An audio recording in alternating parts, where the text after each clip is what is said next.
Hello and welcome to FPL Mate, your best mate for fantasy Premier League content for the 2022-23 season. My name is Dan and we're going slightly earlier today on the deadline stream because there is just so much to talk about. We've still got an hour and a half till deadline, so we still have got we got a minute. We got a minute to think about things. I have not made my transfers yet. I'll show you guys right now.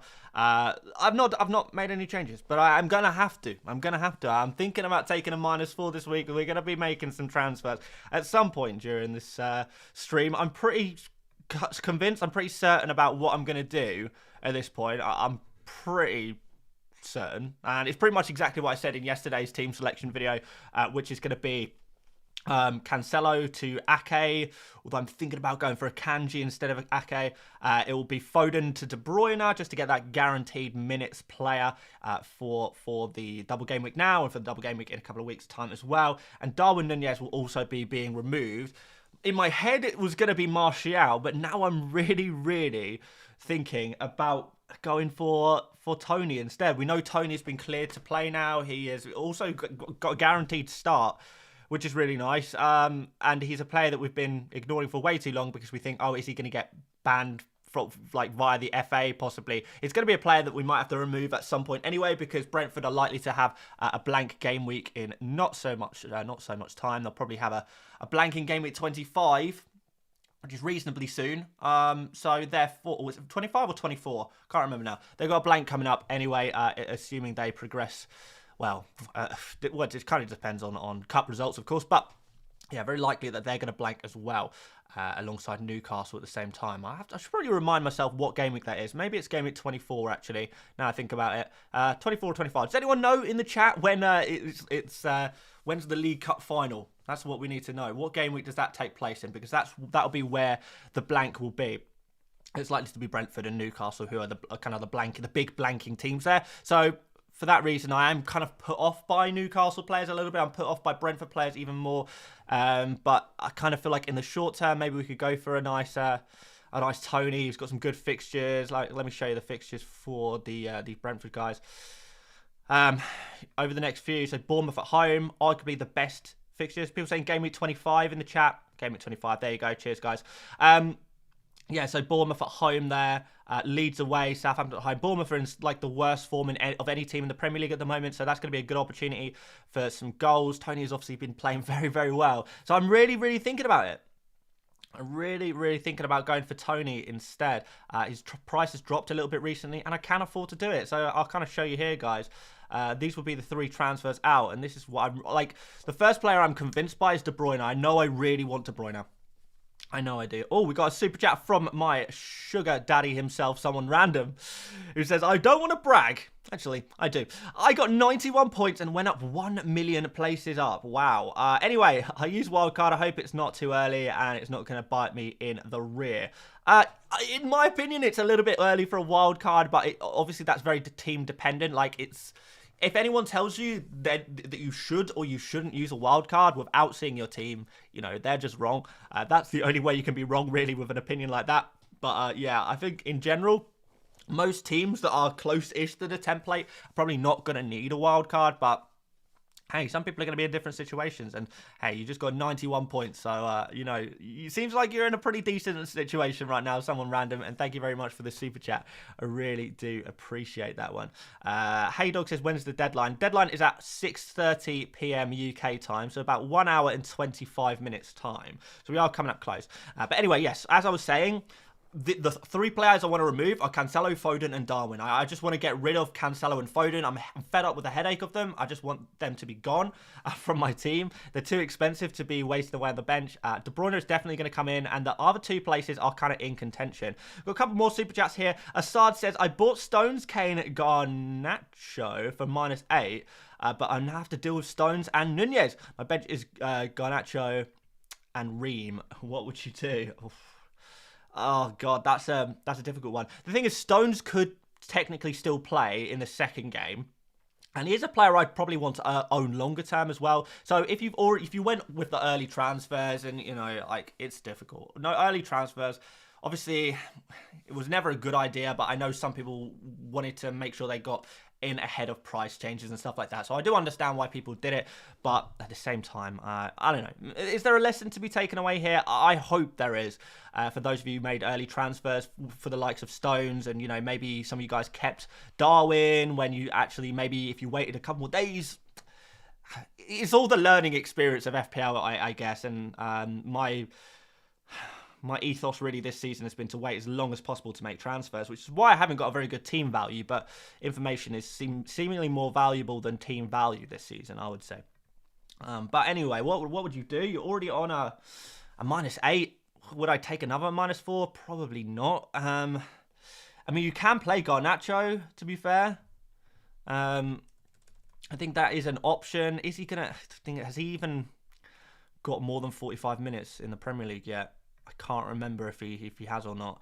But he will still get minutes. And you have at least got double game week there. Oh, no, he did play 64 minutes against Villa. But yeah, last couple of games, you know, he has not been getting more than 45 minutes. I think I would... The fact that it's a double game week, I would probably play Garnacho. So I think that kind of sorts that one out. You can play him ahead of Nunez. Or just start Nunez, and if Nunez is unavailable, then Garnacho is going to come in first sub. Probably do something like that, to be honest. As for John Stones, you've got Ream on the bench. I don't know who your other defender is. If you've got Bueno, then I'd play him. Patterson, who do Everton play against? Southampton. So you've got Patterson. He's actually injured, isn't he? So he's not going to be available. But Bueno, if you've got him, maybe. Don't think I'd take another -4. I think I'd probably rather just play Ream, to be honest. I know it's not ideal, but you might just have to. Or just play Stones and see what happens. You know, play Stones and Darwin. And, you know, make sure you've got Garnacho first on your bench, Ream second on your bench, and see what happens. But, yeah, when we're taking too many hits, particularly for non-double game week players, I think we start causing ourselves more problems than we're actually solving. Ollie Jakob Haug says...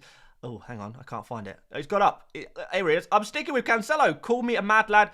Ollie, you're a mad lad, my friend. I don't absolutely hate it. I don't want to do it personally. I would say that if you have Cancelo, I would be inclined to try and sell him if you can, particularly if you can free up, if you're like selling him is going to free up budget to allow you to make other moves that you really want to make. In that case, I would actually be selling Cancelo. But if you feel like you want to keep him, and pick up your 2-pointer for this game week, then fine, do what you got to do.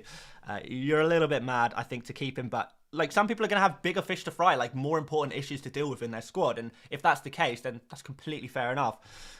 Charlie McGregor says, hey Dan, bit late, but happy birthday for the other week. Thank you so much, Charlie. Yeah, I mean, birthday is only a certain degree of happy when you turn 30 years old, but still, we move.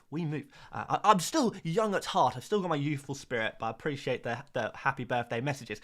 Who to captain this week? Haaland, Rashford, or Kane? Keep up the good work, legend. Charlie, I would say Haaland is just like such an obvious captain, and let me tell you why.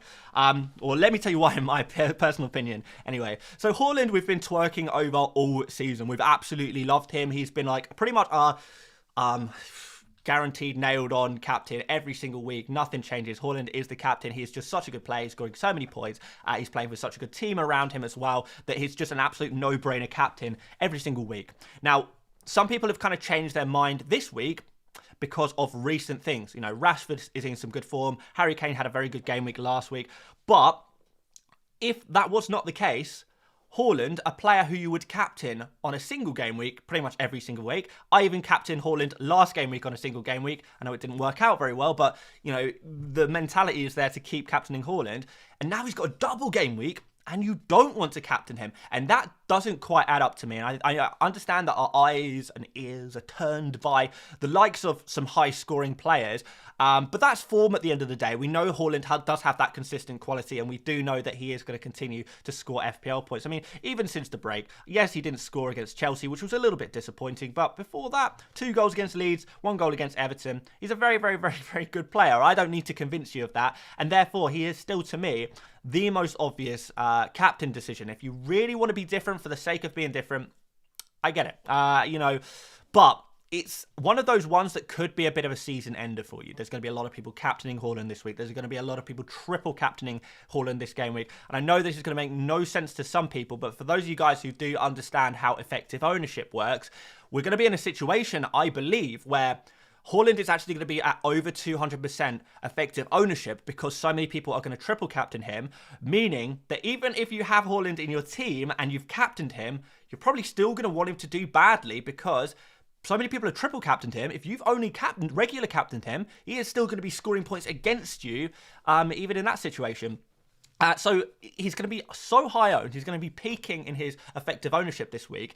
If you don't captain Haaland and your captain fails and Haaland goes off, pops off, your season is effectively over. I mean, I don't mean that literally, obviously, but it is going to be such a significant dent on your score, on your rank, that you are going to find yourself unmotivated. So I think there are times and places to take certain risks, but for this one in particular, I'm not really too keen on going against the Haaland captaincy. If you really are just playing for fun, you know in yourself that you like to take a risk, and if it doesn't work out, you don't take yourself or your FPL too seriously, and you're happy to go, you're happy to take an L if it comes your way, then fair enough. But it really is one of those weeks where if you go for a differential captain and it doesn't work off, you're not unlucky.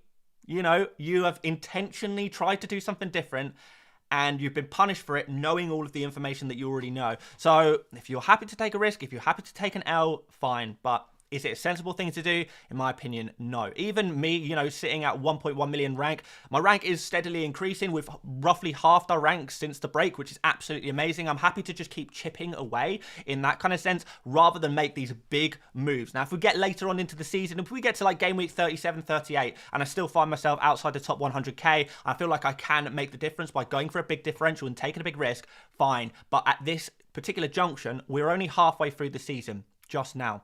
So it's possibly a little bit too early to be going for something like that, to be honest. So yeah, I would stick with Haaland personally. But yeah, I know that's a bit of a long rant, I suppose. But I feel like that is worth saying, and I feel like that's probably going to be something that a lot of people are talking about. A few people probably will have their eyes on different captains. Harry Bow says, "Do you think the gains from a free hit with all the doubles will outweigh the losses from not having it later in a blank game week?" Yes and no. I don't think you have to use a free hit in a blank game week. I also don't think you need to use your free hit now. I don't really like the free hit in this week. I feel like for the vast majority of people, for 99.9% of FPL managers, this week is not a good week for a free hit. Obviously, there's always exceptions to this rule, but because of the way the fixtures are, so we've got Newcastle players. A lot of people own Newcastle players, even though they've got a single game week, they play against Fulham, so we're expecting good scores from them. Man City players, you guys are going to have a few Man City players in your team already, and even if you don't, you're going to want to get more of them in because of the fact that they have another double game week in game week 23. So it's not like you want Man City players for one game week only. They've got a double game week now, good fixture against Wolves next week, and they do have another double in 23. So that's not... Man City players are players you want to keep rather than players you want to get in on a free hit for 1 week and then not later. So hopefully that makes sense. We've got players like Manchester United players, great form, great fixtures. Luke Shaw, Rashford. These are players you're going to own anyway, or you're going to be buying anyway. You don't want them for one game week only. You want to keep them long term. So when you add all of these players together, your Newcastle players that you're going to have, your Man City players you're going to have, the Man United players you're going to have, maybe the odd Spurs players that you have as well, even a Martinelli to kind of supplement that a little bit. Add all of these players together, and this is a team that is strong already. You don't need to free hit a team like that, and it's a team you want to keep for the long term. Doesn't really make too much sense to free hit, and the free hit is really, and we're going to talk about it more in future videos, but the free hit really is such a powerful chip. It really is such a powerful chip, and when you use it in conjunction with other chips particularly, you can really get the most out of it, whether that's in a blank game week, whether that's in a double game week, whether it's just kind of saving you taking hits for particular weeks. But usually you use a free hit in a week where either side of that week you really like your players, but in that one particular week, your team is not looking good for that week, but everything around it, you want to keep your players for that. Whether that's because we've got a big double game week coming up the following week, which doesn't have the same double game week players as the previous week, so you need to make a quick switch between one squad and another. That's kind of the way we want to use our free hit. And I don't think right now is a week where we want to be making switches between very different teams. If your free hit team is, completely different from your current team, and you actually want to keep your current team players moving forward as well, then that's where you want a free hit. And I don't believe in most instances that is going to be the case today. So again, hopefully that's a good explanation of that.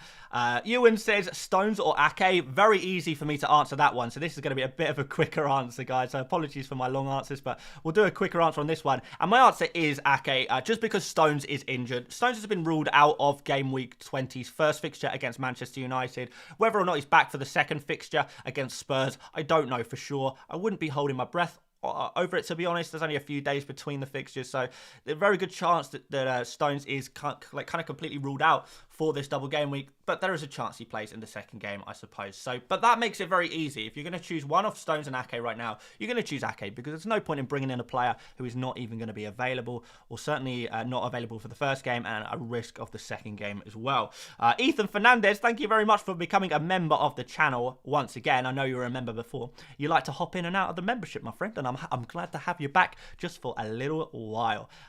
We've got a few more super chats. I will catch up on them. Ewan says, Nketiah or Mbumo? Neither ideally, but I think if I had to go for one, I would prefer to go for Nketiah. But you know, I prefer Martial. I prefer Tony to both of those forwards there. But Nketiah is kind of, I would say, you know, in the conversation as well. And Mbumo, I'm not so keen on. Robbie says Mitrovic to Tony for -8. Not sure if I would do that for a -8 or not. I mean, you could think about it.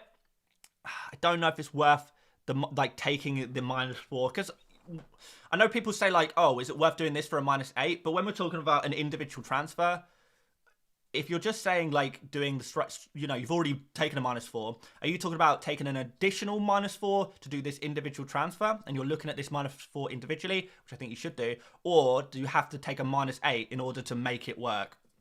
If you're taking a -8 just to make it work, then probably not. But if you are just taking an individual -4 on top of whatever you've already done to do Mitrovic to Tony, I don't hate it. I don't hate it. I think that's something worth considering. Base Robin says, start Kepa or Ward? I'm currently on Kepa. No, sorry, I'm currently on Ward. There's not much in it. Crystal Palace, not very good at scoring goals, but Chelsea's form has just been so tragic recently. And Leicester, I don't think, have actually been quite as bad defensively. You know, they were bad against Newcastle, don't get me wrong, but they kind of have been okay since then. Not like pre-break good, but okay. I feel like there is possibility for them to keep a clean sheet. Very good possibility, but I think the same about Chelsea. So, yeah, difficult for me to answer that one, you know, with any degree of confidence. But I'm currently on Ward personally. I don't know if that kind of helps your decision-making at all, to be honest. Moving on, we've got someone random with another £17.99 super chat, because apparently he's a legend. Apparently he's an absolute legend. Someone random says, I've been captaining Kane the whole season because, you know, biased. What I found is Kane gets a lot more bonus points. Yeah, I would say so. But that's mostly because Kane versus Haaland. If Kane is scoring the same amount of goals as Haaland, Haaland's got many other players on his team that are good. Kane doesn't have any players on his team that are good. So he's like kind of the one-man team in many ways. So, you know, whatever he does in a game, it's very obvious that he's the best player on the pitch, and therefore he's going to pick up the bonus points. Whereas Haaland, there's actually some other players that are kind of contributing to the success of Man City. Kane is the one-man team, isn't he? I hope Haaland blanks. I'm a Spurs season ticket holder. Oh, well, enjoy. So we can't go to the stadium knowing I didn't back my team. Fair enough. Fair enough. I can't say it's a good FPL decision necessarily, but hey, see what happens there, I guess. See what happens there. Right, who was the next person on the super chat? We have got loads coming in. I do apologise if I miss any, because we have got a lot today. And I want to try and answer some non-super chat questions as well. But I will do you guys the courtesy of answering you guys first. So Bart says, I wanted to let the 1,500 viewers know that Manchester will be red tomorrow. So Bart has donated $5 to tell every single one of you guys watching right now that Manchester United are going to win tomorrow. Manchester's going to be red tomorrow. Let's see what happens in reality. I don't know. Let's see. It's going to be an interesting game for sure because Man United are in good form. Man City are a little bit off it at the moment. They're in okay form, but they're a little bit off it. If there's ever a chance for Manchester United to get one over on City, then perhaps this is the game week to do it in. Perhaps. CMC says already -4. Should I go a second -4 to do Salah to KDB? We're looking at that as a -4 in isolation, and I kind of like it. It's looking increasingly unlikely that Liverpool are going to get their double game week in 21. We thought there was a good chance that Liverpool versus Chelsea might be moved to game week 21. That doesn't seem very likely anymore. So I feel like KDB, 6 fixtures in 4 game weeks. KDB's got some decent underlying numbers. Has been unlucky not to get more FPL points recently. He's certainly top of my shopping list. You can see on screen already. But I've put him in my team as the only transfer I'm kind of confident about this game week, really. For a -4, you know what? I'm okay with that. Go for it. Nicola says, what do you think? Salah to KDB, Sterling to Son, Darwin to Tony. Kind of like it. Yeah, I kind of like that. Son is kind of a really risky one. I'm not super keen on Son, to be honest. That's the one I would maybe consider not doing. Is it possible to go Sterling to KDB and Darwin down to someone even cheaper than that? I mean, if you can't afford Tony, maybe do that. Yeah, so maybe just KDB. Sterling to KDB and Darwin to Tony, if you can afford that. If you can't quite afford that, then maybe go for someone else like Martial. If you think he's going to be available for tomorrow. I think he is, by the way. I think Martial is going to be available for tomorrow. I think the comments are... Obviously, there's always doubt in FPL, and in FPL, we overthink managers' comments, but we know Weghorst is not going to start tomorrow. So who else is going to start up front? We know Martial's trained now. So, I don't know. I feel like Martial starts... He's trained. The manager says, he's got a small problem. It's not serious. That's prevented him from training earlier on in the week. But he's back in training, and they're hoping he's going to be even better by tomorrow. Obviously, there's a chance that he doesn't play the full 90, but I still think Martial's a good pick. I really do. And we've got a chance of a double game week for Manchester United again in game week 22, by the way, which could be pretty nice. Nicholas says, what do you think? Salah to KDB, Sterling... Oh, wait, that's the one I just read. I already gave my opinion on that one. I would do Sterling to KDB and then Darwin to Tony. If you can't afford Tony, I'd do Martial instead. Hopefully that makes a decent move for you. Hopefully that works for you. Preston says, who to play for Darwin? Should I risk play him? I can't afford Kane. I would probably transfer him out for Tony if you can. To be honest. But, if you really don't want to make any more transfers and you can't get to Kane, then you could just start Darwin and see what happens. If you've got a decent bench, then, maybe your bench comes in clutch there. But yeah, Darwin to Tony, even for a -4, I think I would do that one. Anurag says, is Martial risky with his flag? Have Martial, Haaland, Mitro as strikers? Also, thoughts on Foden to Mahrez for free. If you have Martial already, I would definitely be keeping him. I really would. So, yeah, is he risky? Like I kind of was saying a minute ago, I think he's going to be okay to start, but I can't make that guarantee. We know he is, we know he is carrying an injury at the moment. So, I guess let's see. He's going to be available for the second game, which I think is good. If you have Martial already, then, definitely keep him. But if you're thinking about buying Martial, again, he might not play against Man City, but he will be ready for the Crystal Palace game. Weghorst is not available to play still. Yes, he's not registered. Even when Weghorst is available, he has been brought in very much to play second fiddle to Martial. This is not a replacement. He's not a replacement for Martial. He is not a player who's going to rotate with Martial depending on the fixture. He is just there as a backup in case Martial gets injured or can't complete 90 minutes for whatever reason and stuff like that. And I think that's what will be the case tomorrow. But except Weghorst isn't available. But Martial, he isn't quite able to play the full 90 minutes. So someone else comes in, plays at striker for the end of the game. Maybe Rashford moves there and Garnacho comes in on the wing or something like that. So yeah. Martial I would definitely keep. Foden to Mahrez for free. I would consider that, yeah. If you're doing it for free, then, and you haven't really got any other issues to deal with in your team, like, I would say that Mahrez is an upgrade on Foden. So, yeah, why not? Why not? It's something I kind of considered, but I don't really want to be dealing with these Man City wingers long term, which is why I'm quite keen to get De Bruyne in instead. Ben says Cancelo and Nunez to Ake Kane for a -4. Okay, I like that move. I do like that move.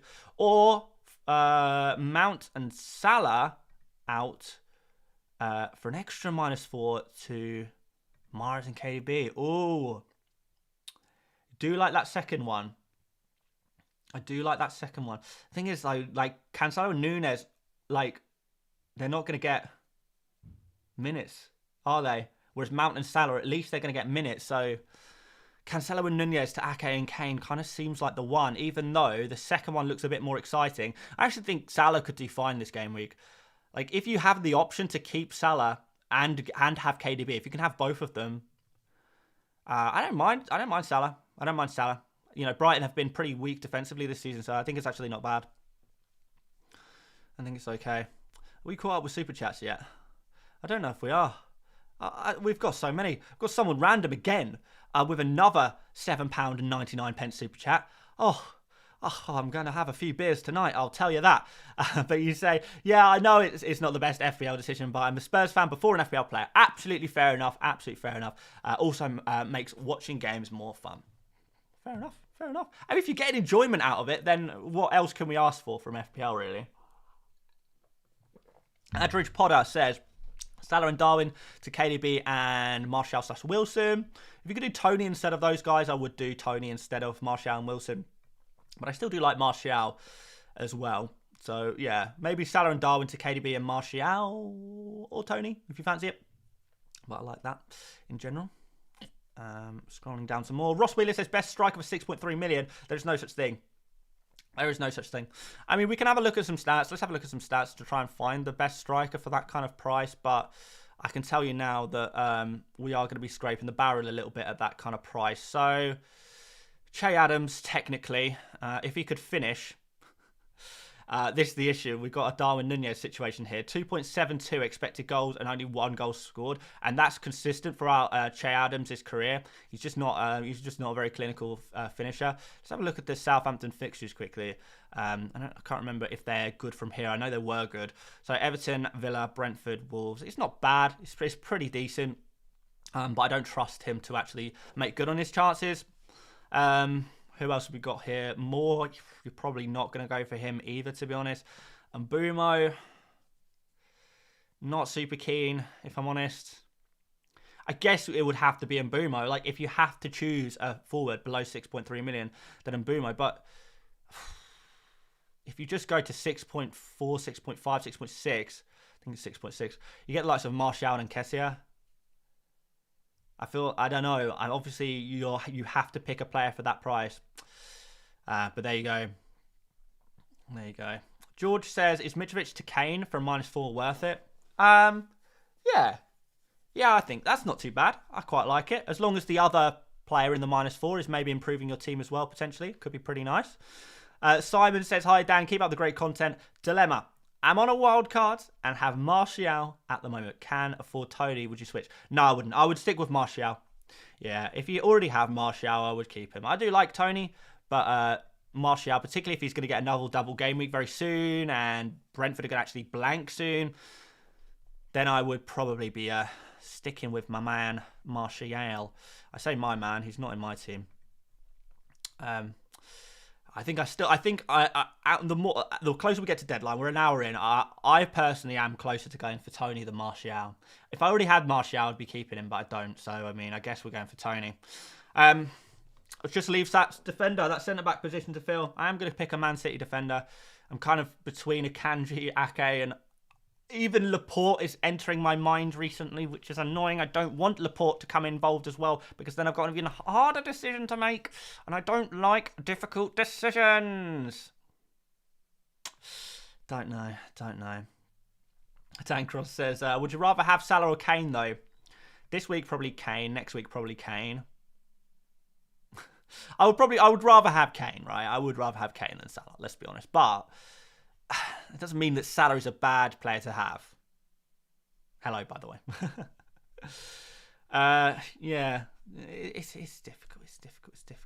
Right, we're caught up on Superchats finally, which is good, which is very, very good.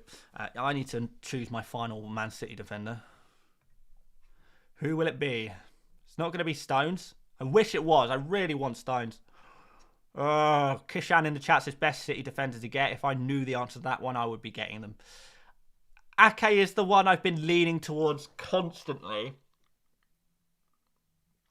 But I think there's a chance that he doesn't start. I mean, to be honest, at the end of the day, if your Man City defender, if you're only spending 5 million on them and they don't start every game, it's not like they come off the bench very often, and you're going to have players on your bench anyway, typically, to come in and replace them in like circumstances where they don't get any minutes. Man City play 6 fixtures in the next 4 game weeks.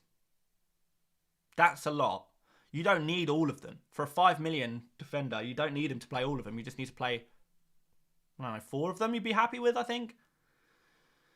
For a 5 million City defender, this is what I'm thinking. I like Ake because he can play left back and centre back as well. And I think he's been playing really well as well. Been playing very well. I kind of like that. I kind of like those moves. 3 transfers. A couple of changes from yesterday. Janania says Akanji boring but should get points. I do rate Akanji, to be fair. If we go and look at Man City defenders in general, though, I think Ake does slightly better on bonus. Let's check. Last 5 game weeks. That's 6 game weeks, to be fair. Yeah, so Stones is doing a little bit better on BPS. So that's... Oh, wait, no. Akanji's doing slightly better on BPS. Sorry, I was looking at the wrong players. We're looking at these 2 guys, right? Slightly better on attacking threat as well. But that could be something to do with the assist that he got. When did he get an assist? Can we narrow it down? Okay, so if you take away the game week where he got an assist and take it to the last 5 game weeks, then that actually puts Ake above Akanji. So the last 4 games for each of them, same set of data. I know that's a small kind of set of data there, small period of time, but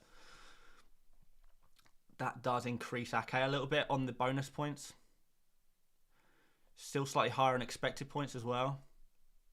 But I don't think that should be considered, to be honest. If we're looking at our Man City defenders, we're not really looking for who gets the most points. We're looking for who's the most nailed on. So I'm talking about this like it matters. Who's the best Man City defender? Whoever you think is going to get the most minutes. And to me, that's between Ake, Akanji and Laporte. And Stones when he's available, but he's not. So you're not going to go for him. It's so hard. Has anyone got any strong opinions on this one? Love to hear it. Love to hear it. Right, a couple of super chats to catch up on. Achilles says, hi Dan, start 2. Botman, Almiron, and Martinelli. I'll start Botman for sure.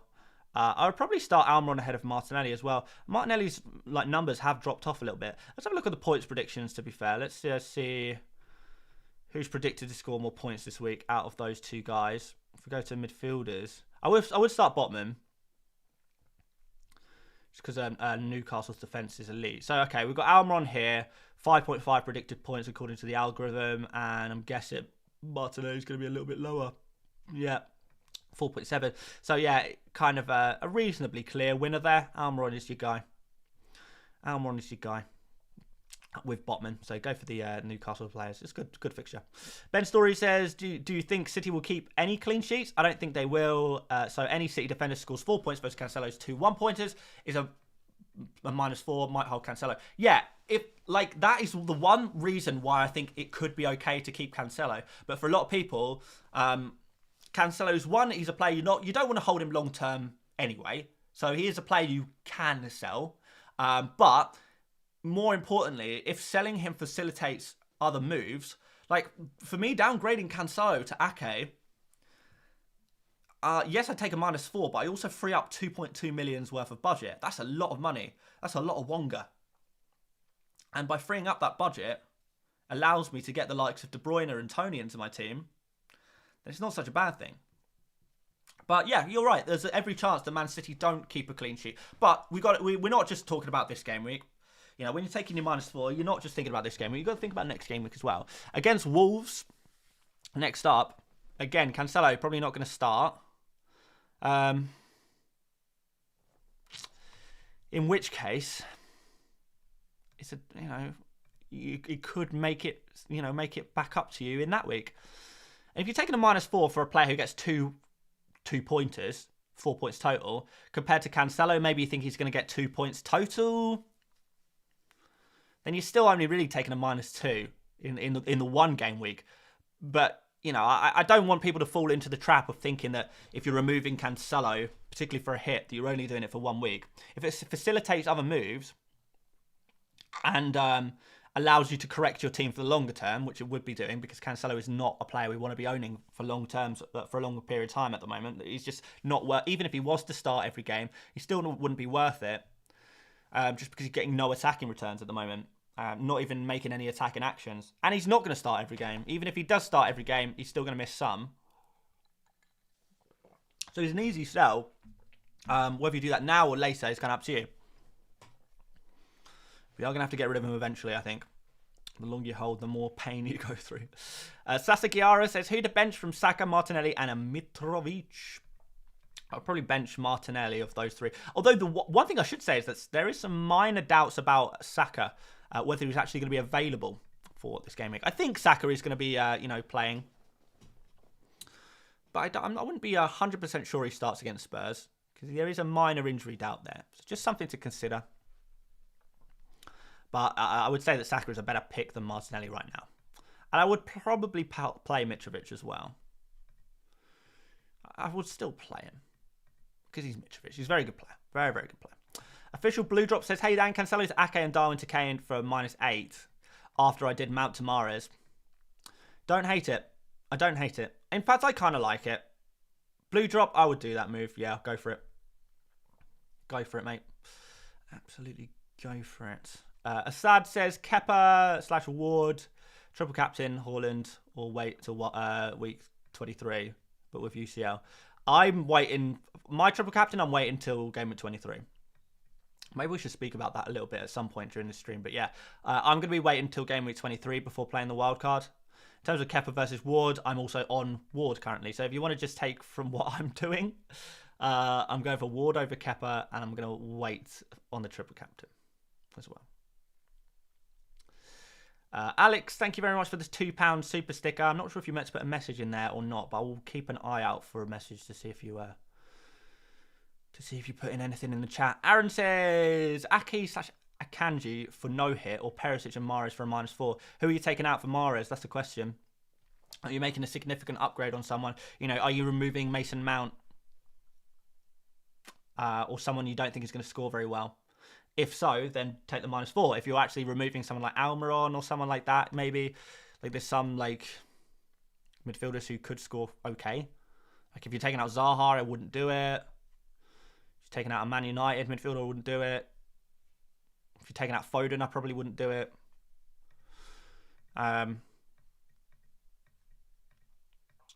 But yeah, if you're removing 2 players you don't want and replacing them with 2 players you do want, then taking a -4 could be worth it. Not really too keen on Perisic, by the way. Don't know why people are going for him. Doherty, I know he's probably not quite as nailed on, but Doherty's numbers are much better at the moment. Let's just have a look. Over the last, I don't know what, 3 game weeks. Doherty is taking a few more shots. Oh, did that change last game week? I might have been thinking of the information from the previous game week. Actually, there's not much in it. Maybe Perisic is slightly ahead, but he's 0.9 million more expensive. That's my only issue. I would go for Doherty over Perisic, I think. But only because, you save a decent amount of money that way. I mean, you could go for, if you're talking about not taking a hit and you don't fancy Ake or Akanji, you could just go for Doherty no hit. It's cheap enough for you, probably. Probably. I don't know. Ake or Botman? I prefer Ake. Right, the one thing I would say about Newcastle defenders, like, obviously Botman is a good pick, but the one thing that puts me off of going for, like, a Botman ahead of a Man City defender is I know people say, oh, Newcastle are, you know, the players are safer, they're going to play every game, and they are a better defence. I don't know how I feel about that, if I actually believe that Newcastle are a better defence. If you actually look at the numbers at the moment, then Man City's defence suggests that they have been very unlucky not to keep clean sheets. And I know people won't care because it's like, oh, whoever keeps the most clean sheets is the best defence. I don't believe that for a second. That's just not how I work, right? Yes, Newcastle have kept more clean sheets, but, you know, over the course of the season, they've got, like, you know, significantly higher, you know, sort of 25% more, 33% more expected goals conceded. They're conceding almost double the amount of shots that Man City have across the season. You want to go like slightly more recently as well. Let's go since the break, for example. Expected goals conceded. Man City 1 per game. Newcastle 1.83 per game. So that is quite a difference. Like, the amount of shots that they've conceded comparatively. I'm not saying that Newcastle are a bad defence, and I'm not saying Man City are miles ahead of Newcastle or anything like that, but the numbers are very clear to say that Man City are the best defence in the league. Like, we can look at clean sheets all we like, but I've said this. A few people have asked me on Twitter about this. I've had various debates. Fulham have kept more clean sheets than Man City since the break. Do you think Fulham are a better defence than Man City? Probably not. So, there's more to it than just who's kept the most clean sheets, in my opinion. Because what we're looking for is we're looking for the future. And someone said to me, okay, well, Man City may have more expected clean sheets, but those are imaginary points. And you're right. In looking in the past tense, Newcastle have actual points for keeping clean sheets. Man City don't have as many actual points for keeping clean sheets. But we're not talking about the past. We're talking about who we're going to pick in our fantasy teams moving forward. And all points in the future are imaginary. So you can only go based on the stats. You really can. And there's more than one stat. Clean sheets is not the only stat that you should be using when trying to judge who's the best defence. In my opinion, anyway. In my opinion. So, yeah, I still think Man City probably just edged Newcastle's defence. If I'm looking for the future, you know, if the season was to start again new today, and we're just going to go from Gameweek 20 onwards till the end of the season, who do I think is going to keep the most clean sheets between now and the end of the season? I would say Man City. Fair enough, Newcastle so far have got more, but if we're starting fresh, I would say Man City are going to get more, because that's what the numbers are suggesting to me. But there you go. The other thing, and this is really important, when we're thinking about Man City versus Newcastle defenders, and this is really important, Newcastle are likely to blank in Game Week 25. So Game Week 25 is, 6 game weeks away? So in the next 6 game weeks, Newcastle will have 5 fixtures. So 5 fixtures in 6 game weeks is one thing. Man City have 2 double game weeks and no blanks in the next 6, which means they can have 8 fixtures in 6 game weeks. So in a 6 game week period, Man City have 8 fixtures in a period where Newcastle are likely to have 5 fixtures. That is a significant point. And probably the biggest. I say arguably that's even more important than trying to look at the defences side by side, because I do think Newcastle are a good defence, and I do think they are going to compete with Man City in terms of clean sheets. But Man City have 3 more fixtures in the same period of time. Even if, you know, your Man City defender doesn't play every single game, so what? So what? They've got an extra 3 fixtures there to get those points, right? So, yeah, just another thing that might be worth considering. All right, let's answer some more Super Chats here. So, Ben says, Mount to Zaha or Mahrez for a -4. Oof, I guess Mahrez. Yeah, Mahrez is a fun player to own. If it goes terribly wrong, you kind of have to just take that on the chin. But you could say the same thing about Zaha. Both of those transfers are risky, but they can't be too much worse than Mason Mount at the moment. So, Zaha and Mahrez, Yes, I would take a -4 for one of those probably. I'll probably go for Mahrez of the two. Aaron says taking out Cancelo and Andreas. Oh, okay.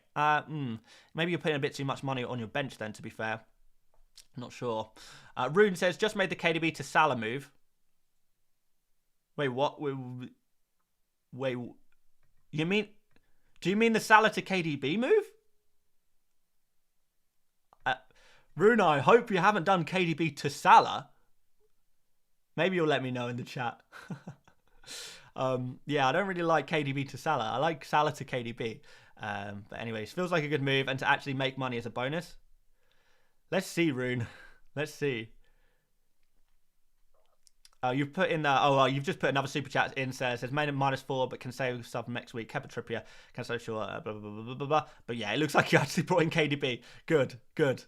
It seems like you're done well. Your team looks pretty nice as well. Well played. Someone Deep says Rashford triple captain. Thoughts? I would say I hate it. I don't hate it. I actually admire the Bulls. I admire the positive attitude, you know. But is it a sensible move? Hell no. No, it's a very unsensible move. But sometimes unsensible moves pay off. I know unsensible is not a word, but I like it. Unsensible. Don't be too unsensible. But if you really feel like it, you're happy to take a risk, and you don't mind your season being absolutely mudded if it goes poorly, then I guess go for it. Yeah. Nick Isle says, hi mate, 57 points in Gameweek 19, down to 39k, but got 2 free transfers. Taking a -4, thoughts on Cancelo to Shaw, Perraud to Botman, Saka to Bruno. My 11 would be Ward, Shaw, White, Botman, Trips, Kulu, Bruno, Almiron, Rashford, Haaland and Kane. Not sure about this. Is it? I'm guessing the answer is no, but is it possible to go for De Bruyne instead of Bruno Fernandes? Like, even if it means taking out, like, Kulusevski. I don't think you have to do Perraud to Botman. I don't think you have to do that one. Kulusevski, to be fair, has a double game week, and we know he's fit now, to be fair. So, yeah, Kulusevski, to be fair, you probably would keep, wouldn't you? Bruno was risky. His numbers have just not been quite what I hoped they would be. And I worry that Rashford's going to be on penalties as well now. Which is a big, kind of significant. But Bruno is going to still be on some set pieces, I guess, isn't he? Yeah, you know what? I don't hate it. I don't hate it, so therefore go for it. Even the Perraud to Botman move, you know, could be okay. We're expecting clean sheets, aren't we? We're expecting clean sheets. Nicole says, bench, Kepa, Bueno, Andreas, Darwin. Darwin on the bench. Keeping Darwin, then. I feel like if you have Darwin, you play him. Like, if you have him, you give him a start still. And if he doesn't play, you know, if he's not fit to play, then he's not fit to play, and that's the end of that one. If he's unavailable, he's not going to be on the bench. But if he is available, then you're going to want to have him as part of your starting lineup, aren't you? So you may as well start Darwin, I think. I can't see him getting a one-pointer, really. Rune, thank you very much for becoming a member of the channel as well. The best mate here as well. Wow, what an absolute legend. Thank you, Rune. Oh, hero. Miri Rav says, Mitro and Mount to Kane and Garnacho. Have to start even Garnacho or Andreas. Yeah, that's not ideal, is it? Or Mitro and Salah to Kane and Erdegaard. Ooh. That's a tough one, right? The Kane and Garnacho one looks better on paper, particularly for this week. But at the same time, I feel like that could stuff you long term. If we were close to a wildcard week, and wildcard week is probably going to be like, I don't know, like Gameweek 29 or something like that. 28, 29, maybe 30. Probably 29, to be honest. We're quite far out from that, so you're going to have to play Andreas or Garnacho every single game week. Have you got a defender that you'd rather play? You know, if you've got like a 4.5 million defender you can play instead, like a Ben White or a Botman or something like that, that could work instead. So you don't have to play Garnacho every week. Garnacho is not going to get that many minutes this week, let's be honest. Even in a double. So I guess therefore it's... I mean, can you do Mitro and Salah to Kane and Mahrez, maybe? That could be interesting. I'd rather go for Mahrez this week than Ødegaard, I think. Actually, to be fair, I do like Ødegaard as well. You know what? Let's just say Mitro and Salah to Kane and Ødegaard. There we go. I've committed. Brad says 100 points behind my mini league.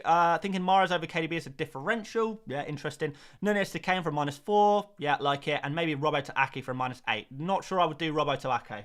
That's the one. I think that's one step too far. Just because we don't know for 100% that Ake is going to get play in both games, and even if he does, there's no guarantee that City will keep clean sheets in this particular double game week because they are playing two tough opponents. So I think the Robbo to Ake move is one too many. I understand it's quite nice to free up some budget, but you're not going to be spending that budget this week anyway. So I think I would probably just keep Robbo. You know, you couldn't even bench him judging by your team, to be fair. So yeah, I like it, Brad. I like the first couple of moves, but I don't like the Robbo to Ake one. The only way I would do the Robbo to Ake one as well is if you were going to go for KDB over Mahrez and go for Threemium. That's the only probably way I would do that. Nikal again, no money for KDB. Plan to get him for double game week 23. Fair enough. If you can get him eventually. Then why the devil not? Oh, dearie me. Okay.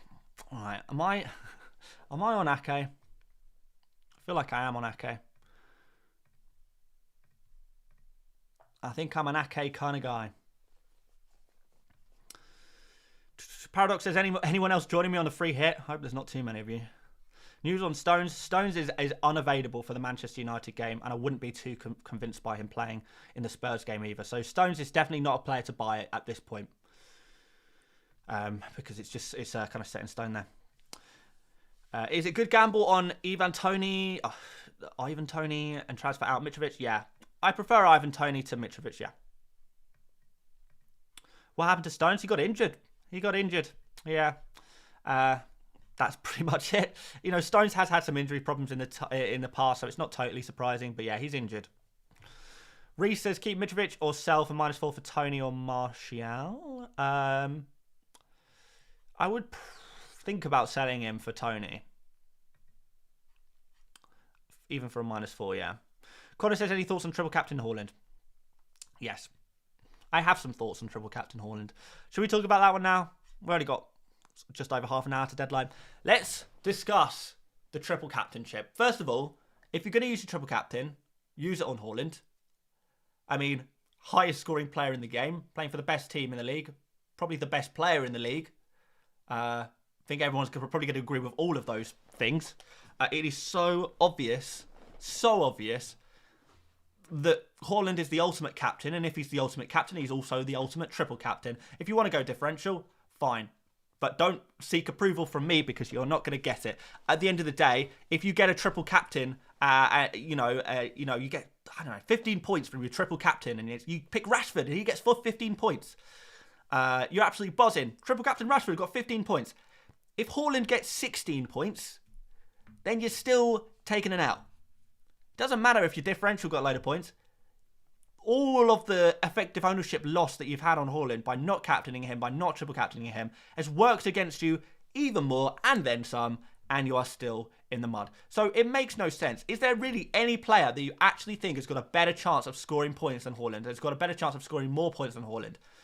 To me, no. It's particularly in a double game week where there's twice as many fixtures for Haaland to play him.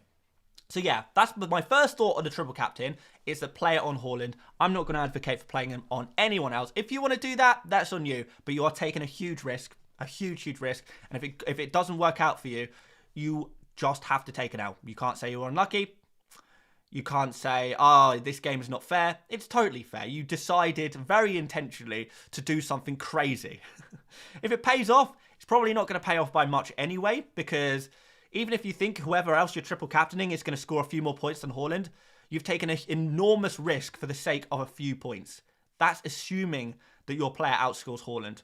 In all likeliness, Haaland is going to come close at absolute minimum to any player you could possibly think of triple captaining. So, for the risk that size, there's really no point. There's really no point. So, yeah, if you want to do it, fine. You're not gonna get any approval from me. So don't come looking for it. After that, it's a case of when we're going to triple captain. So, when do we want to triple captain? Well, we want to triple captain Haaland. That's kind of condition number 1. Condition number 2 is we want to triple captain on a double game week. So we need a double game week, which involves Man City. Once those 2 criteria have been met, and they have been met, then at that point, we start saying, okay, this is a genuine consideration. And I think if you triple captain Haaland this week, I'm not saying it's the optimal play, the optimal move, but you definitely couldn't call it a bad decision. It could very well work out. It could very well be very good. I think going for Haaland this week is a good decision. Good. Is it the best decision? And that's where we have to kind of think about other double game weeks. So the conditions that we need to be met. Haaland with a double game week. When does Haaland have a double game week? Well, he has one now, game week 20. Against Man United and against Spurs. 2 kind of tough opponents, but you reckon that Man City can beat anyone. And you reckon Haaland can score against anyone. Fine. The next opportunity, game week 23. Aston Villa at home. Good. Arsenal away. Big game. Very big game. Is that a consideration? Maybe. But you've got that guaranteed one good fixture there with the Aston Villa at home. And Aston Villa at home is one of those fixtures where you think a player like Haaland, in that fixture alone, he could score 2-3 goals. Easily. You wouldn't blink, wouldn't bat an eyelid if that happened. That's just normal. And then you have that Arsenal game in addition to that, right? So that looks good. To me, that looks like the better game week to triple captain. Moving on into the future, there will be more double game weeks for Man City, but I'll cover this very briefly because I don't want to talk forever and ever about triple captains, because I think it's to me, we can pretty much rule out every week beyond game week 23. But there will be more double game weeks for Man City later on in the season. The problem with those game weeks is that they're going to come at a period of time where the fixture schedule is very, very heavy. There's going to be more games, close together. We're going to have Champions League games, which you just know Haaland is going to be prioritised for. Whether that means Haaland is rotated in some of those league games, particularly in the double game weeks, so he is, fit and fresher for Champions League games. Very much possibility. Is there going to be injuries at that time? That's another thing we have to consider. We know Haaland has got not the best injury record. Substitution as well. He could get substituted off early. Like, even if he is starting 2 games in a double game week later on down the line, is he going to play, 70 minutes in each? Whereas now we would probably say he plays 85, 90 in each. So you get more minutes from your double game week now rather than later. Later down the line, there's a chance that he's going to be injured by then. And this also is a consideration about, this game week versus game week 23. There is a chance that by game week 23, Haaland could be injured by that point, right? It's not that absurd to suggest it might happen. He's got a poor injury record in the past. This season, we've already seen Haaland be injured. Out for a significant period of time. The fact that the World Cup came when it did probably helped Haaland a lot and has kind of blinded us in a way to the amount of time that Haaland has actually already spent out injured this season. He's already spent some time out injured. And I don't think people kind of quite realise that because it was around the World Cup, right? So, does that mean that we go for a triple captain now, just in case he gets injured? It's a possibility, it's a consideration. There's also the fact that in game week 23, the fixtures are slightly closer together, 1 day closer together than they are in game week 20 for Manchester City. So there's 1 extra day of rest in game week 20 compared to 23. So, in conclusion, triple captain Haaland in one of game week 20 or 23. That's probably the solution. How are you going to do that one? Well, it's up to you. The slightly higher risk, slightly higher reward is to wait till game week 23, in my opinion. But But if you don't fancy, if you just want to get it done, then Game Week 20 is very viable for a triple captain on Haaland. So there we go. That's my spiel on the Haaland triple captaincy. Hopefully that kind of clears that up. I think it's good to go for triple captain now. It's good to go for triple captain in Game Week 23. I'm going to personally take the risk and just wait a little bit while longer. But if you guys, you know, a bird in the hand is worth two in the bush, then maybe you just go for the triple captain now instead. And that's fine too. That's fine too. So I don't think there's a wrong answer. I think there's a slightly better answer, but there's not much in it.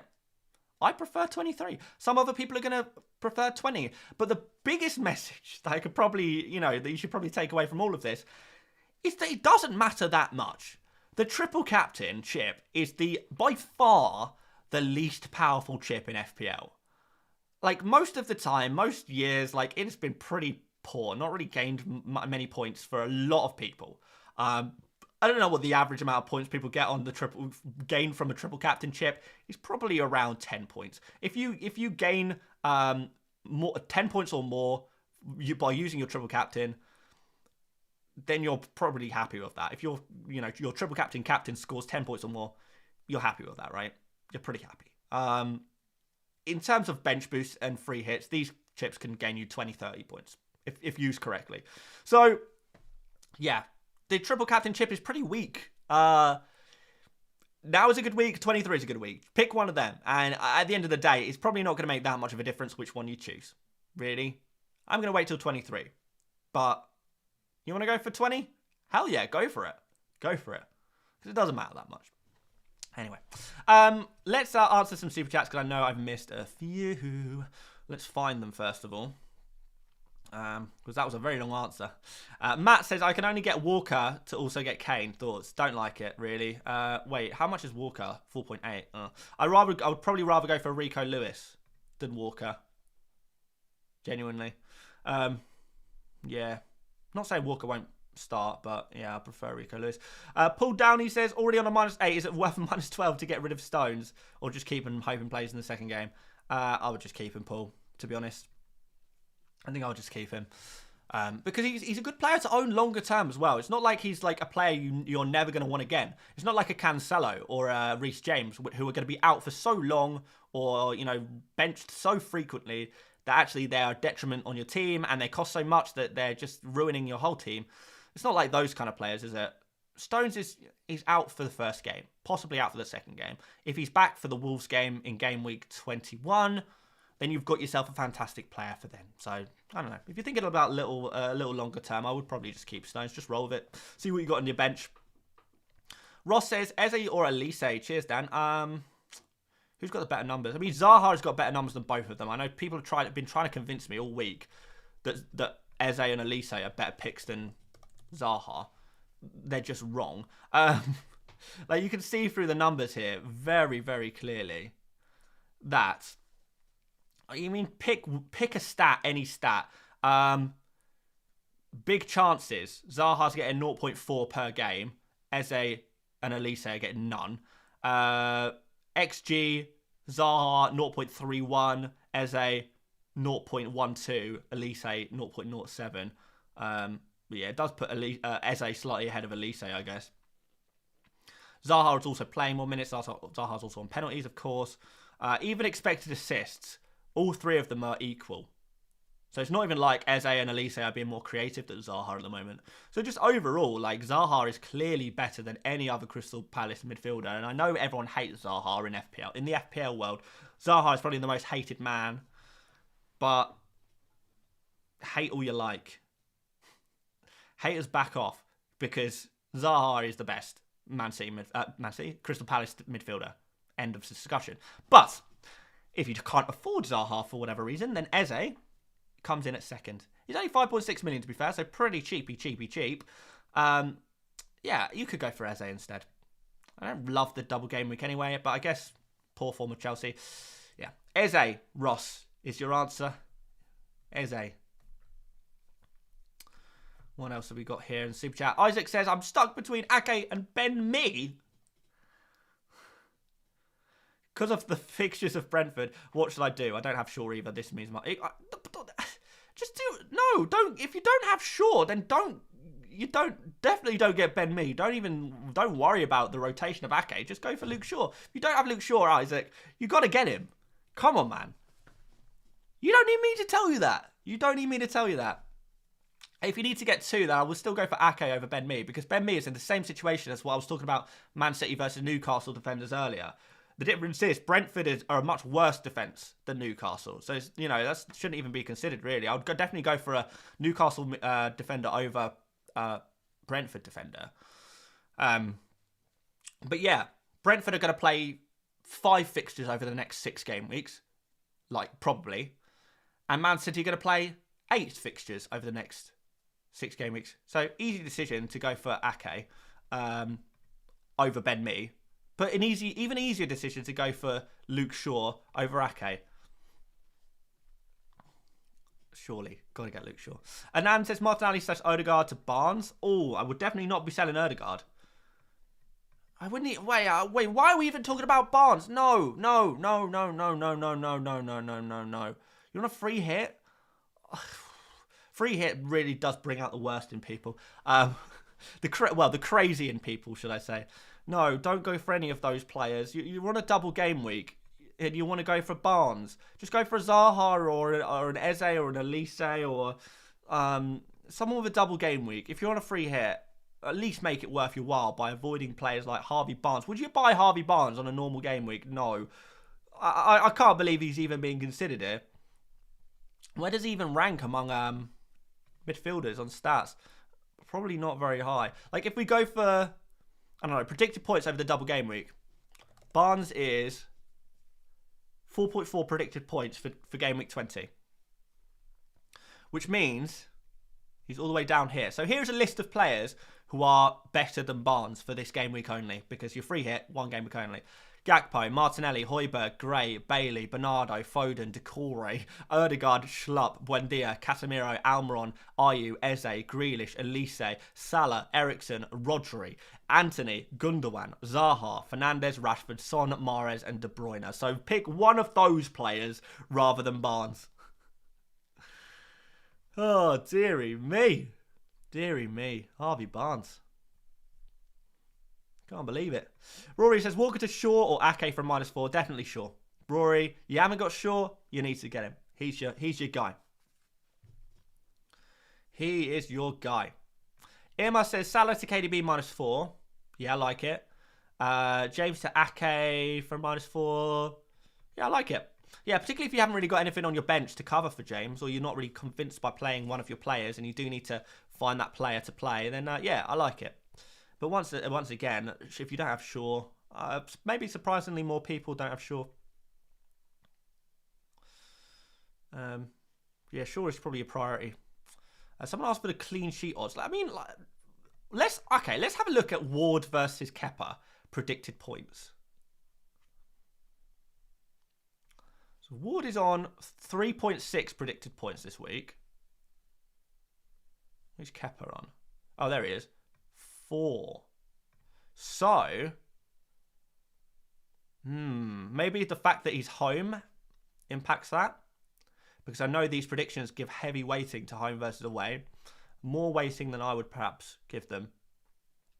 But yeah, Kepa has got more predicted points than Ward, so I don't know if that helps with the odds. Kepa's pretty good for save points as well, typically. FPL Rev is in the chat. Hey mate, I've got Cancelo in my team and 1 free transfer. What should I do? Losing my mind here. I have Perisic and Trippier. Sorry if you've covered this already, just tuned in. Luke Shaw, if you don't have him already. Maybe Ake, maybe Akanji, maybe Botman. Something like that.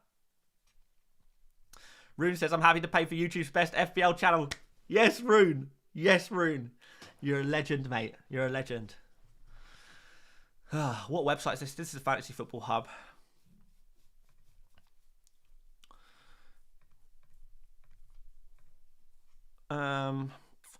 Right. I need to make my transfers. We only got 20 minutes till deadline. Are we going to do Ake or De Bruyne? Oh, no, I'm sorry. Ake or Akanji?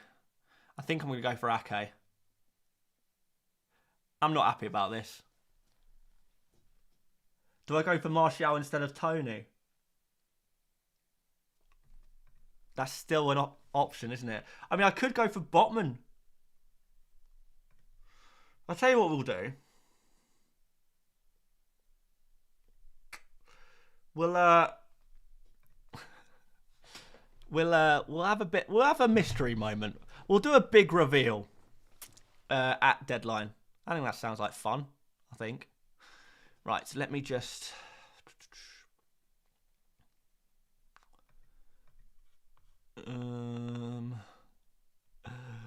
God.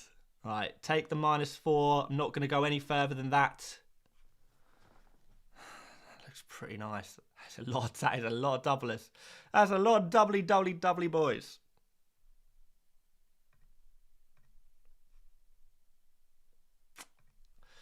Okay.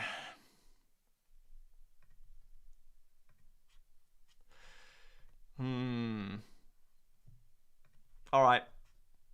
Save. I'm done. I'm locked in. I'm locked in, boys. I'm locked in. There we go.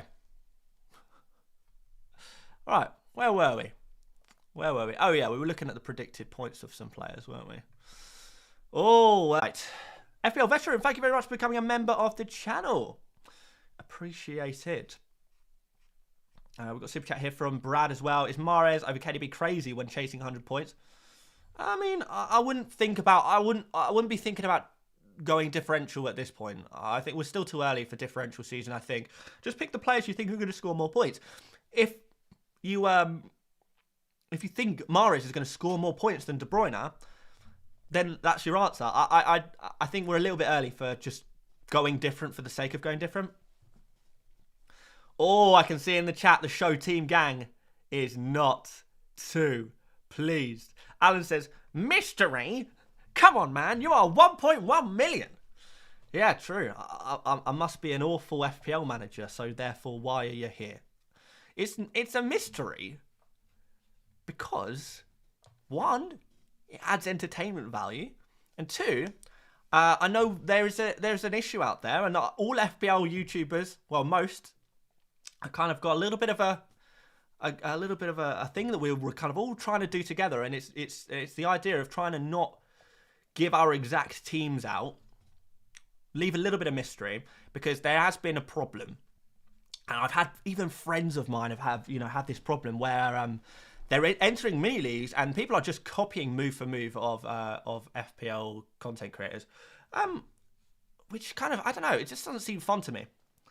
That doesn't seem fun. And I tried to make this channel at least a bit about fun. So if we can add a bit of mystery, add a bit of intrigue, bit of interest, keep retention up. You got to stay here till 6:30 now. You got to stay here until 6:30 if you want to see my team. So we're adding all of that in. If you feel like my team, is not worth copying anyway, then that's fair enough. But some people are going to feel differently, and literally, man, like last year, one of my friends told me my work mini league. There was a person in their work mini league who had been copying my team every single week, and it was uncanny. And they actually had to kick him out the league in the end. But a lot of people do this for like money and stuff, trying to sneak it in. Fair enough if you want to do that. That's absolutely fine. Like if that's the way you want to play FPL. Who am I to criticise? But that doesn't mean I have to facilitate it. At least over here. But we've had this conversation so many times. I'm bored of it. You guys are probably bored of it as well. It ain't changing. If you think I'm going to show my exact moves every single week, it's not going to happen. Sometimes I'll do it. Sometimes I won't. Sometimes I'll do a bit of a troll. Sometimes we'll have a bit of fun. But yeah, you're not going to get it consistently. Omni says, not really playing that, is it? I completely agree. But look, some people consume games and media in different ways. And who am I to say don't do it? All I can do personally is to not facilitate it. Bench list. Yeah, we've not got a bench list today. Fat T in the chat says blackcurrant squash and then a sick emoji. You are uncultured if you don't like blackcurrant squash. It is the ultimate lubrication of the throat when streaming. And it's bloody delicious as well. It's bloody delicious as well. Will Doherty start? I think he will, yeah. We'll do some. We'll just try and answer a load of questions, I think, for the rest of the stream now. I've done my team, so my brain is at rest, I suppose. CJ says bench list. All right, should we do? Is there demand for a bench list? Chat, let me know. I'll try and answer some questions. Chat, let me know if you want a bench list. If you do, we'll do a quick 5-minute one. Triple Captain Haaland, yeah, we spoke about that earlier. I'm not going to speak about it again, but basically your choices are Game Week 20 or Game Week 23. Pick one. Pick one. Chill Gamer says, FPL Mate has changed. He's not nice anymore. I love how the barometer of niceness is, do you show me your team or not? If you show me your team, you're nice. If you don't, you're a mean old meanie. Forget all of doing 6 videos a week, giving seemingly unlimited amount of my best advice I possibly can, but I don't show my team, which means I'm not a nice person. That's so mean. I think you're the not nice person. Lag5 says Salah to Mahrez, Mitrovic to Kane for a -8. Sheesh, that's a big minus, but it's fun. It's interesting. I kind of like it. I would go for that. I would strongly consider it. Strongly consider it. What are we saying on the bench list? Any of you guys put in the chat if you wanted the bench list? FPL site and app is crashing. No point of the bench list today. Is that really true? Let me have a look on my app. Hopefully I got my transfers in on time, but we'll double check. Do a show troll team. I feel like people may be bored of the show team trolls, which is why I haven't done any since the international break. Because we used to do them every week, and it was annoying a lot of people. I know it was fun. I thought it was amazing, really, but some people are a little more serious, and they want serious stuff, and they don't like the trolling, and therefore we may have to retire the Oscar. The Oscar might have to be retired. We'll keep it on the shelf for now. But it's been a while since we've got the Oscar out. Right, bench list. You guys want that? Let's do it. Okay. Right. Need to remember bench. Here we are. So this was last week, so I'm just going to use this as a template and remove all of these players. Okay. Okay. Right, give me players. Give me players. And I'll put them on the bench list, I guess. Let's put Andreas on there first of all. I'm going to put Bueno slightly ahead of him. I'm going to put Dunk slightly ahead of him. Oh, wait, no, I'm not. I'm going to put Dunk below him. What am I talking about? I'm going to put Dunk here. I'm going to put Ben White here. I'm going to put... I guess we put... Gabriel there. I guess we put Saliba here. So we got some players. Keep shouting out players, guys. Mings. I'm going to put here. This is a lot of players. Cancelo, if you have him, I feel like you play him. If you're keeping him, you play him. Mitrovic, if you're keeping him, you play him. Foden, if you have him, you play him. Wow, there's actually more people, more players you want on the bench list than I thought. Honestly, I thought the bench list would be pretty much pointless today, but apparently you guys want it. Fine, all right. Right, so everyone say Ward. Let's do Ward and Kepa in their own little list. Should we put Kepa or Ward ahead of who? I'm playing Ward. Or am I? Oh, or am I? Oh, right, I need to make a final decision on Ward versus Kepa. And I need evidence of to why I'm going to do it. So, let's go a few game weeks here. Expected clean sheets. No. Expected goals conceded. Right. Chelsea are up there. Oh no, we need to put per appearance. All right. Chelsea are up there. All right. That's pretty good from Chelsea. Pretty high on expected goals conceded. Leicester are lower. Okay, fine. That's one thing. Now expected goals Key stats. We're just gonna do it this way. We're gonna try and be as logical as we can. We've got Crystal Palace rock bottom 0.98. Since the break, has that changed? Kind of.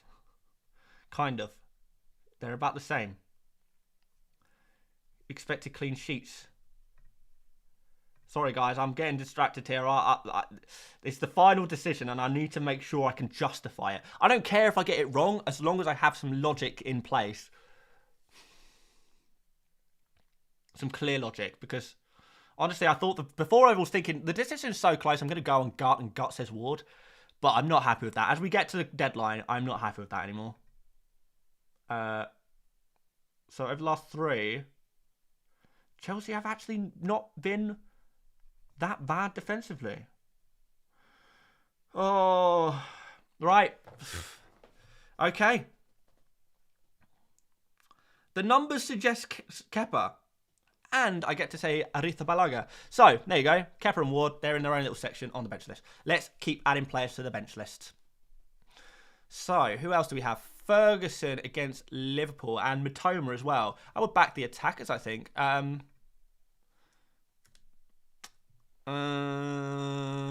Ferguson there. Mitoma there. Still prefer double game week players. Castagna. Ooh. Somewhere like here. I don't think Arsenal are going to keep a clean sheet. Like, I'm not putting like Tony and Perisic. If you have those players, then play them for heaven's sake. Martinelli. A lot of people say Martinelli and Almiron, so let's put them in. I feel like they're kind of high. Okay, that's good. Botman, you play probably even ahead of some of these other guys. Like, probably ahead of some of the. Like, I would put Botman like pretty high. Arguably even. Would I put him top? No. Would I put him above Almiron? Maybe. Botman's going to be pretty high.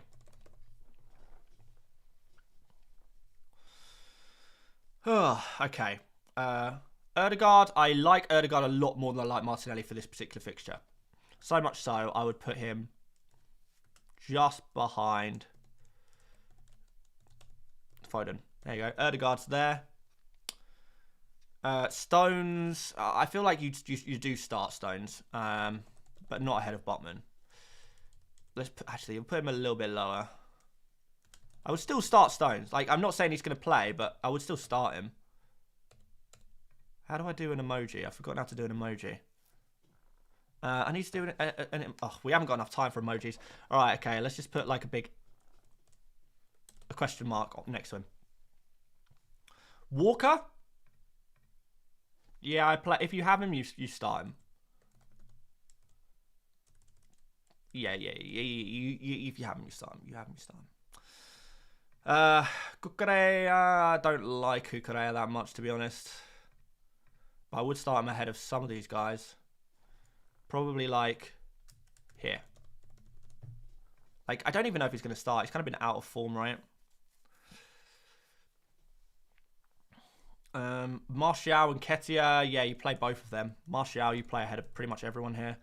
And Ketia, I still slightly prefer some of these other guys, I think. Rico Lewis, you start him for sure. For sure. Like, here. Like, I prefer Botman, but if you have him, you start him. Ben White's already on there. He's towards the bottom. Perisic, if you have him, you play him for sure. Like, I don't know where. Probably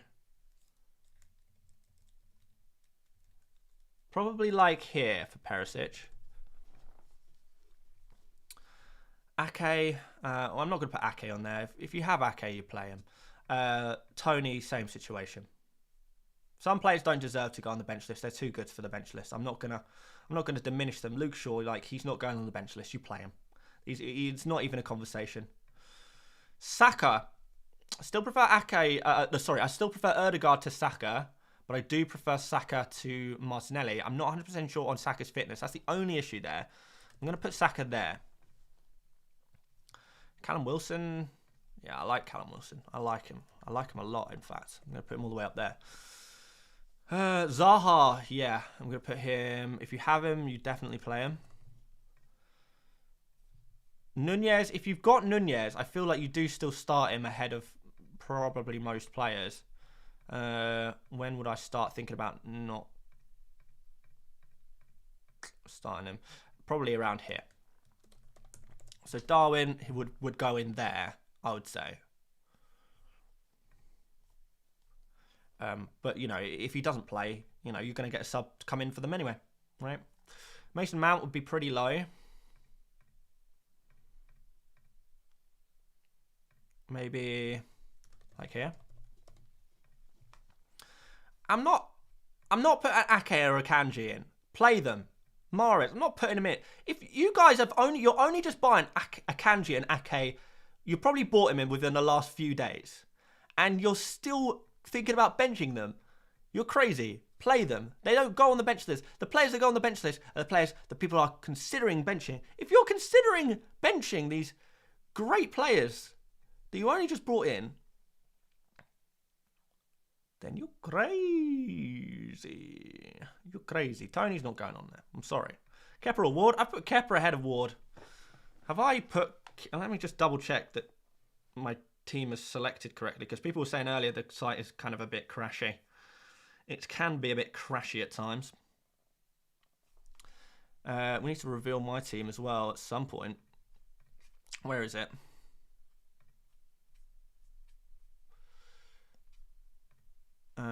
Let's bring the bench list back. Start Akanji or Ake. Why have you got both? I don't know. Pick a random one. It doesn't matter. They're both about the same. What? People got both Akanji and Ake. Why? Why? Doherty. Let's just put him next to Perisic, I guess.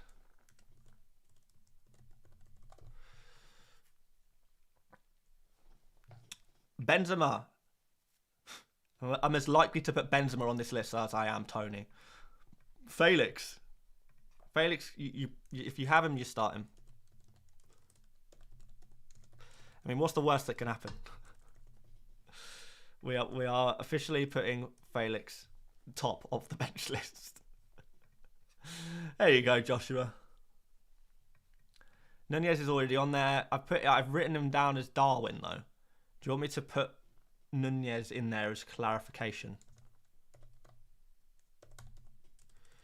I can't remember where all of the lines go.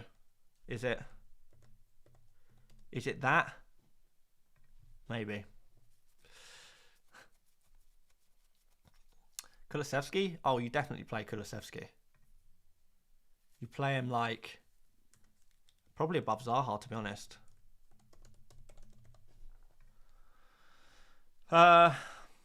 Tony's not going on there, guys. I'm sorry. Lewis says, who's Felix? Trying to be smart.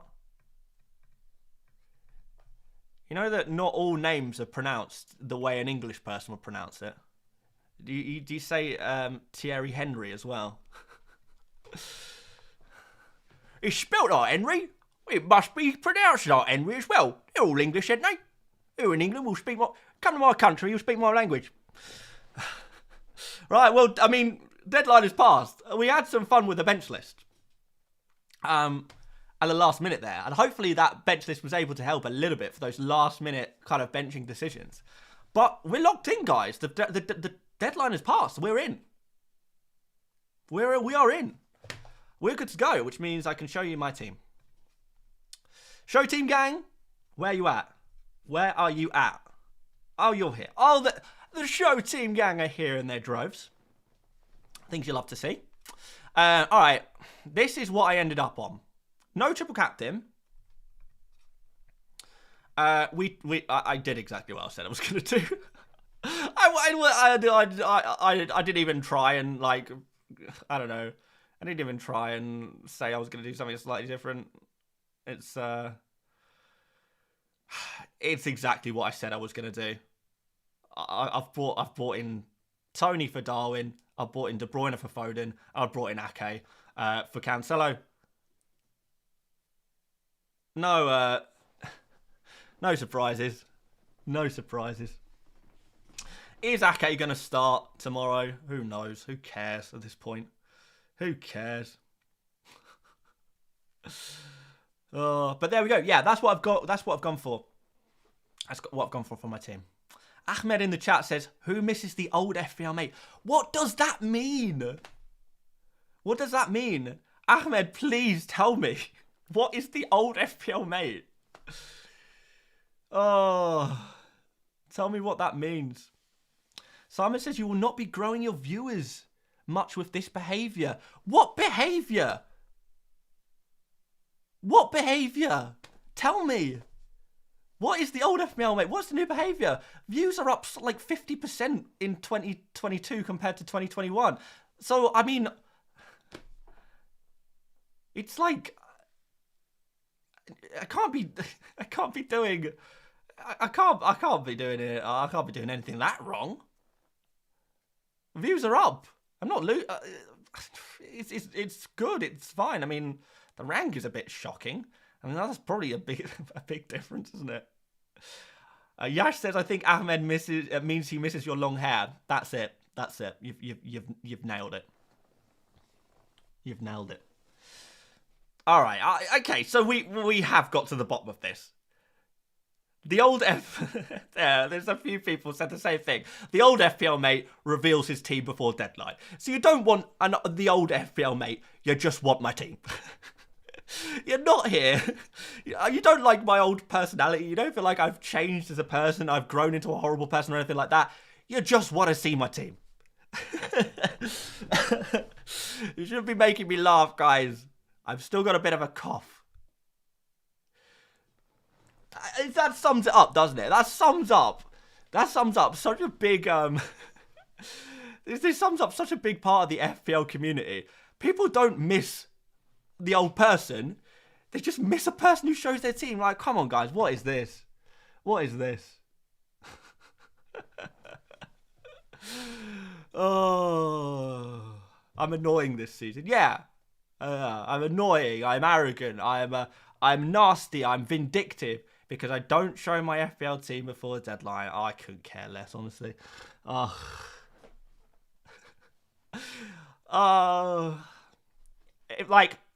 I know. I'm not going to keep going over the same ground over and over and over again. We've spoken about it so many times. It's so boring, man. It's so boring. I'm not a team to copy. You know, I'm a human being with a channel who's trying really, really hard to put out some really good content for you guys and to provide context and to kind of explain decision making and all of that stuff. Not just a quick screenshot of a team for people to copy. And if I'm being judged based on a screenshot of a team that is not being provided to people, and that is where I'm seemingly going backwards, then good. I will happily lose followers. I'm so bored of talking about this. I will happily lose followers if the followers I'm losing are literally only here to see a screenshot of the team. Because at the end of the day, these people aren't, they're not going to stick around anyway. But these are the people who just want to see a screenshot of a team will not stick around here. They will hop to whatever YouTuber or content creator who happens to have the highest rank at that given moment time. They're not interested in the content. They're not interested in the context. They're not interested in the person. They're not interested in the personality. They're not interested in the presentation. They are just looking for a team, and they will just hop to whoever. I will talk about this less. I'll try to talk about this less. But you got your bite. Ain't changing. We ain't changing here. We ain't changing. But yeah, look, there is other places you can go if you just want to see it. Like, if seeing a team is your priority. And that is fine, by the way. Like, I'm not here to tell you how you should and shouldn't, one, play FPL, two, consume content. Like, you can consume content no matter how you want to, but to presume that every content creator is put on this planet to appease you specifically is a little short-sighted. And there is other content creators that will work. Like, some people, I know some people say, and I get this comment pretty frequently, people say, oh, Dan, your videos are like a little bit too long. Could you maybe do like 5-minute videos instead? And it's kind of like, I get it. I do get it. My videos can be a little long and I can like waffle on a little bit in videos. I completely accept the criticism. But at the same time, there is other channels that do short form much better than me. You know, FPL Focal, for example, he does the shorter videos very, very well. That niche has already been taken, you know. That's, you know, that's like the place to be, the place to go. So there we go. Kamal says, Dan, stop being emotional. Why? Come on. Come on. Big Tips is now saying that this will lose you viewers because people ain't wanting to watch you complain. I'm not complaining. I'm just talking. It's, yeah, I know. I mean, Richard, thank you very much for becoming a member of the channel, by the way. Appreciate that. Yeah. I know I've kind of flipped the FPL community on its head a little bit because people do expect FPL content creators to be personalityless, emotionless. Yeah, I can't do it. Can't do it. That's fine. I'm fine with it. A lot of you guys seem to be fine with that as well. You know, we've got our own little space here. We've got our own little niche. It's working for me. It's working for a lot of you guys. And if, you know, it's not for you, then I completely understand. Completely understand. I don't, you know, like, I don't watch Coco Melon videos and say, these videos are terrible. This is the song choices do not fit my personal music taste. Coco Melon, I demand you change. Just go somewhere else. Carter says, have you had dinner yet? What are you making? Oh, I have not. I don't think I've got anything in either. So it might have to be a takeaway night. Why have you got Tony? His numbers are just too good. And his fixtures are really good as well. Trevor says, don't feed the trolls. I think it's a bit harsh to say people are trolls. People are allowed to have, you know, no one has just been trolly. Like, obviously there's been like, bring back the old FPL mate. That's just a fun troll comment if you want. It's just fun. But, you know, there's some, like, people can have valid criticisms. Well, everyone, Dan watches Coco Melon. Yeah, thank you, Council Law. I do. It's the dancing fruit. It's the dancing fruit. But sometimes I don't like some of the fruits they choose. So I make sure I write comments on the Coco Melon videos to say, you've gone with a pineapple front and centre dancing around. I would prefer if you went for more of a tangerine. If we could have a tangerine instead. Yeah, just not working for me. Oh, dearie me. Dearie me. Blackcurrant juice. It's blackcurrant squash. Blackcurrant show dinner. I don't have any dinner. I don't have any dinner. I don't have anything. Dearie me. Is Tony's FA charge saga over? I don't think so.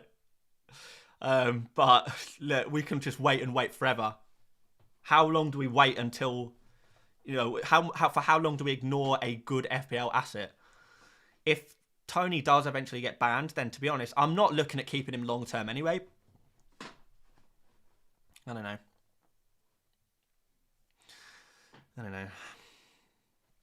Dan, why are you getting so annoyed by children? I'm not annoyed. I'm just passionate. Did Mrs. FPL Mate cook you something? No, she didn't. I do the cooking. I'm the primary cooking dude because I pretty much stay at home all the time. Dazzle Walton says, Dan, this is entertaining. Reminding me of Jack D. How successful was he? Yeah. I honestly, I can't remember Jack D. He might be a little bit before my time. I think I caught the back end of his like big popularity, kind of in the 2000s. Yeah. But thank you. The average Coco Melon fan FPL player probably has a higher rank than Dan anyway. Cheers. Cheers. The line between passionate and irked. Simon, you know what? At this point, I thought, oh, this Simon guy, like, he just wants to give his opinions. He's just, you know, yeah, he's got his opinions, and that's fine. He wants to share out with the group. At this point, you're just trolling. So we're just gonna give you a permanent ban from the channel. I'm sorry. We'll revisit it in a couple of months. But like, if it's just gonna be constant, non-stop, you know. Count Sealor, this is your job, by the way. Doing your job for you. I'd pay you very well to moderate this stream. I'm joking, by the way. That was very much a joke. Chisel Planet, you're like a super chat post deadline. What a legend! Thank you so much. Very unmate of you, FPL Mate, to not show team. I know. What kit is it that I'm wearing? I'm repping the Niger boys today. The Super Eagles up in here today. What's your full-time job? This. Apparently this. Yeah. Chris says, would anyone like to buy my frogs? I'm actually okay, Chris. I don't know. Anyone in the chat want to buy Chris's frogs? Probably not. Daniel says, fun fact, if you write fun fact, everyone will read your message. Yeah, it's kind of based. Iklas says, if you got Tony, why did you not get Rico Henry? Okay, what?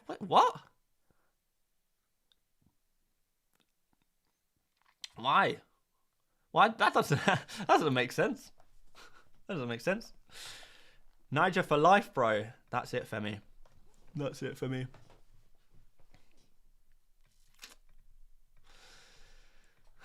Yeah, people are interested in your frogs, Chris. Chris, we got some interest in the frogs. How much are they going for? First of all, what kind of frog?